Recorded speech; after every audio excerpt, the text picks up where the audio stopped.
Derive relation for mass flow rate in terms of Mach number അതാണ് നമ്മൾ പറയാൻ പോകുന്നത്. Mass flow rate in terms of Mach നമ്പറിൽ ചെയ്യണം.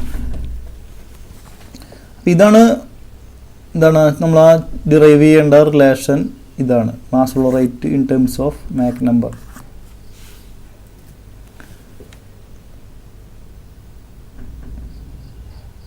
അപ്പം അതിനായിട്ട് ഈ കാണുന്ന റിലേഷൻ ഓൾറെഡി നമുക്ക് അറിയാവുന്നതാണ്.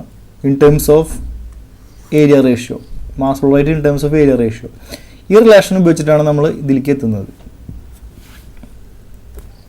ഇതെന്താണ്? A by A star equal to 1 by M into 2 by gamma plus 1 plus gamma minus 1 by gamma plus 1 M square whole raise to gamma plus 1 by 2 into gamma minus 1.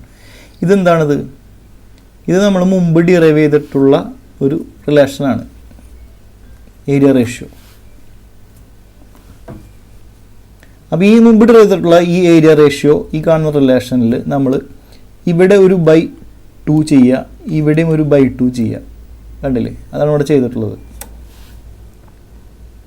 ഇനി നോക്കി കഴിഞ്ഞാൽ മനസ്സിലാവും ഈ 2 by gamma plus 1 എന്നുള്ളതും ഇവിടെ ഈ കാണുന്ന സാധനവും എന്താണ്?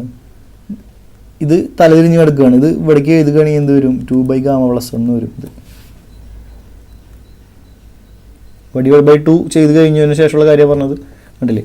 അപ്പോൾ ഈ 2 ബൈ ഗാമ പ്ലസ് 1 എന്നുള്ളത് നമുക്ക് കോമൺ ആയിട്ട് പുറത്തേക്ക് എടുക്കാം. അപ്പോൾ ബാക്കി എന്ത് വരും? ഈ കാണുന്ന സംഭവം ബാക്കി വരും ഇവിടെ. കണ്ടില്ലേ?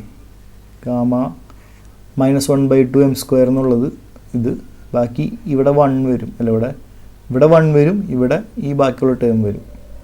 2 by gamma plus 1 into 1 plus gamma minus 1 by M square ഇങ്ങനെ കിട്ടും. 2 by gamma plus 1 outside എടുത്തു. അതാണ് ഇവിടെ ചെയ്തിട്ടുള്ളത്. ഇനി ഇവിടെ എന്താ ചെയ്തിട്ടുള്ളത്? ഈ കാണുന്ന പവറിനെ ഉള്ളിലേക്ക് കൊടുത്തു, ഓരോ ടേമിലേക്കും കൊടുത്തു.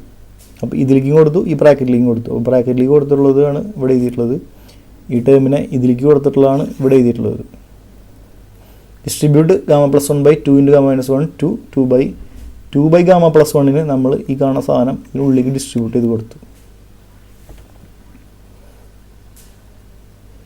ഇനി ഈ റിലേഷൻ,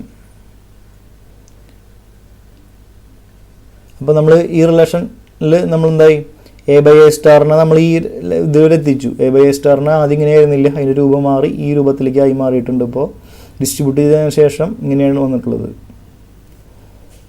ഇനി ഈ കാണുന്ന A by A star by A എന്നുള്ളതിന് പകരം നമ്മൾ ഈ കാണുന്നത് സബ്സ്റ്റിറ്റ്യൂട്ട് ആണ്. ഇത് എ സ്റ്റാർ ബൈ എ ആണ്, പക്ഷേ ഇത് എ ബൈ എ സ്റ്റാർ ആണ്. അപ്പോൾ എന്ത് വരും? ഇതിനെ ബൈ എ സ്റ്റാർ ആയിട്ട് കരുതാം. ഇതിന് പകരം എ ബൈ എ സ്റ്റാർ ഇങ്ങനെയാണെന്ന് വിചാരിക്കാം, അല്ലേ? അടിയിലാണ് വരുന്നത് 1 ബൈ എന്ന് പറഞ്ഞിട്ട്. അപ്പോൾ നമ്മൾ എന്ത് ചെയ്യാം? ഈ കാണുന്ന റിലേഷൻ്റെ അടിഭാഗത്തായിട്ട് എഴുതണം. റിലേഷൻ്റെ അടിഭാഗത്തായിട്ട് എന്ത് ചെയ്തു?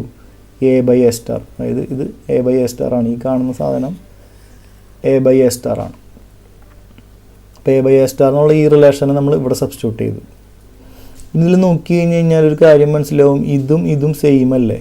അപ്പോൾ ഇത് നമുക്ക് ക്യാൻസൽ ചെയ്തുകൂടെ? 2 ക്യാൻസൽ ചെയ്തുകൂടെ? ക്യാൻസൽ ചെയ്ത് പോയി. പിന്നെ എന്ത് ചെയ്യാം? നമുക്ക് വേറെ നമുക്ക് ചെയ്യാൻ പറ്റണത് ക്യാൻസൽ ചെയ്തതിന് ശേഷം ഇങ്ങനെ വന്നു. ഇനി ഇതിലെന്തെങ്കിലും ചെയ്യാൻ പറ്റുമോ? ഈ എമ്മിനെ എന്ത് ചെയ്യാം? 1 ബൈ എം എന്നുള്ളതിനെ മുകളിലേക്ക് എടുക്കാം, എം ആയി മാറി. ഇനി ഇതിലെന്താ ചെയ്യാൻ പറ്റുക? ഇതിലെന്താണ്? നമുക്ക് ആൻസർ കിട്ടി. ഇനിയൊന്നും ചെയ്യേണ്ട കാര്യമില്ല. എന്താണ്? എം വന്നു, എം ഇവിടെ വന്നു. അപ്പം mass flow rate in terms of Mach number കിട്ടി. This relation gives mass flow rate in terms of Mach number. Okay.